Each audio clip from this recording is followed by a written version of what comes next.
તમે બધાના ખબર છે કે હું ડૉક્ટર અરવિંદ ગણપતે છું. નેહા મેડમને બહુ સરસ રીતે અમારી ઓળખાણ આપી છે. Thank you very much for the kind words. હું અહીંયા ગણતંત્ર દિવસ છે, પ્રજાસત્તાક દિવસ છે, તો હું શું કરીશ कि આપણી રાષ્ટ્રભાષાનો પ્રयोग કરીશ भाषण માટે. सो सबसे पहले मैं मेरे को बुलाने के लिए सतीश सर, जो कि यहाँ पे ट्रस्टी है, डायरेक्टर है, लेकिन मेरे परम मित्र है, उनका शुक्रगुजार हूँ कि आपने मेरे को काबिल समझा कि मैं यहाँ तक पहुँचूँ. डॉक्टर रावल सर, उनको तो सब आप जानते हैं, वो आपकी इंस्टीट्यूशन की जान है. Thank you very much sir, Rawal sir, for having me here. End of course all the staff including Neha madam. Neha madam को के बारे में हालांकि मेरा ज़रा इंटरेक्शन नहीं हुआ, लेकिन कल जिस तरीके से उन्होंने मेरा इंट्रोडक्शन के लिए उन्होंने जिस तरीके से मेरे से पूछपरछ की, उसके ऊपर से मुझे लगता है कि वो बहुत ही सिस्टमेटिक टीचर ज़रूर होगी. Thank you very much madam for the same. तो सबसे पहले गणतंत्र दिवस की हार्दिक शुभकामनाएं सबको. एक मज़ेदार बात मैं कहना चाहता हूँ कि मेरा लड़का भी स्कूल में ही है, तो वो हर साल 15 अगस्त और 26 जनवरी को स्कूल में जाता है, तो चीफ गेस्ट आते हैं. तो उसने मेरे को एक ही बात बोली कि बाबा, मेरे को बाबा बुलाता है वो, कि बाबा बच्चों को बोर मत कराना, जितना हो सके शॉर्ट में रखना, और जो बोलना है वो शॉर्ट एंड स्वीट में बोलना है. इसके लिए मेरा भाषण मैं 4-5 मिनट से ज़्यादा नहीं रखूँगा. आप जैसे जानते हैं कि मैं यूरोलॉजिस्ट हूँ. तो यूरोलॉजिस्ट का काम क्या होता है कि किडनी के जो भी रोग रहते हैं उनका इलाज करना. तो किडनी के रोग जो रहते हैं उसके 2 तरीके के डॉक्टर होते हैं, एक ऑपरेशन करने वाले और एक दवाइयों से उसका इलाज करने वाले. तो मैं ऑपरेशन करने वाला हूँ. तो जैसे कि किसी की किडनी फेल हुई है, तो उसको नई किडनी अगर ट्रांसप्लांट करना है, तो एक्चुअली ट्रांसप्लांट करने का काम मैं करता हूँ. जैसे कि एक तरीके का मैं प्लम्बर ही हूँ कि 2-3 चीज़ों को जोड़ना है और फिर किडनी चालू कर देनी है. जैसे कि मैं डॉक्टर हूँ, तो डॉक्टर एक्चुअली ऐसा कहा जाता है कि डॉक्टर लोगों को डॉक्टरी के बिना दूसरा कुछ आता ही नहीं है. मेरे बारे में वैसा ही है.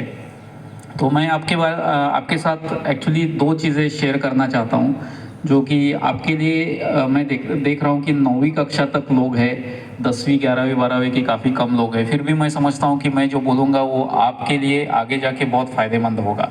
तो आप ध्यान से सुनना, 2-3-4 मिनट से ज़्यादा नहीं दूंगा आपके. तो मैं आपके साथ 2 चीज़ों के बारे में बात करूँगा. एक है हेल्थ और दूसरा है वेल्थ. ये दोनों आपके साथ जुड़े हुए हैं. हेल्थ और वेल्थ एक दूसरे के साथ बहुत ही घना संबंध है दोनों का. तो मुझे पता है कि आप स्कूल के बच्चे हैं, तो मैं बहुत टेक्निकल चीज़ें नहीं बात करूँगा.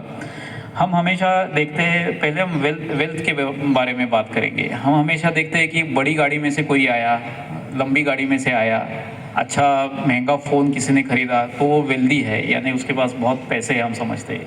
लेकिन ये पूरी सच्चाई नहीं है.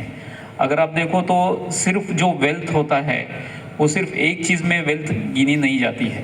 अलग अलग तरीके की वेल्थ होती है, जो कि मैं चाहता हूँ कि आप समझ जाए. जितना सिंपल होकर मैं समझाना चाहता हूँ उतना मैं समझाने की कोशिश करूँगा. जैसे कि सबसे इम्पोर्टेंट रहती है फिज़िकल वेल्थ.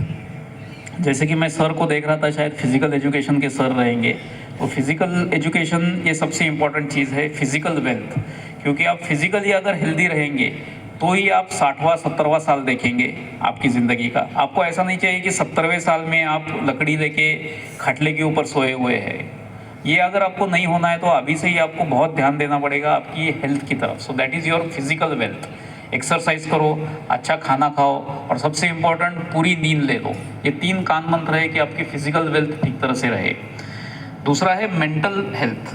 आपकी मानसिक जो हेल्थ रहता है वो भी, मेंटल हेल्थ भी बहुत अच्छा रहना चाहिए. लेकिन जैसे कि आजकल सब कुछ न्यूमोनिक होता है.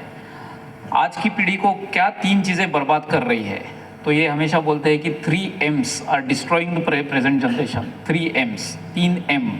कौन से 3 M है? पहला है मोबाइल, दूसरा है मोबाइल व्हीकल्स, यानी मोटर बाइक हो, मोटर व्हीकल हो, कुछ भी हो, और 3 नंबर का है मनी.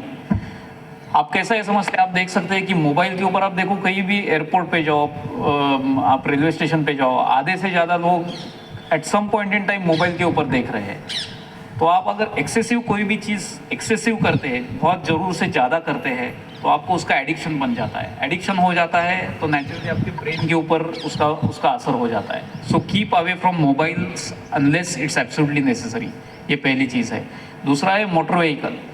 आप देखो कि हम इतने इसके अधीन हो चुके हैं कि यहाँ से समझो कि हमको 1 किलोमीटर 2 किलोमीटर भी जाना है तो मोटरसाइकिल के ऊपर से आएंगे। हमारे दादा परदादा आप देखो कि हर एक चीज़ चलते चलते हुए करते थे।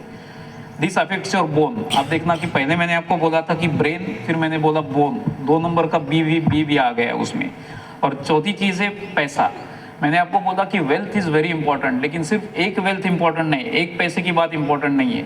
आपका टाइम वेल्थ भी इंपॉर्टेंट है, स्पिरिचुअल वेल्थ भी इंपॉर्टेंट है। अगर आप इसका ध्यान नहीं रखोगे तो आपके बॉडी के ऊपर असर हो जाएगा।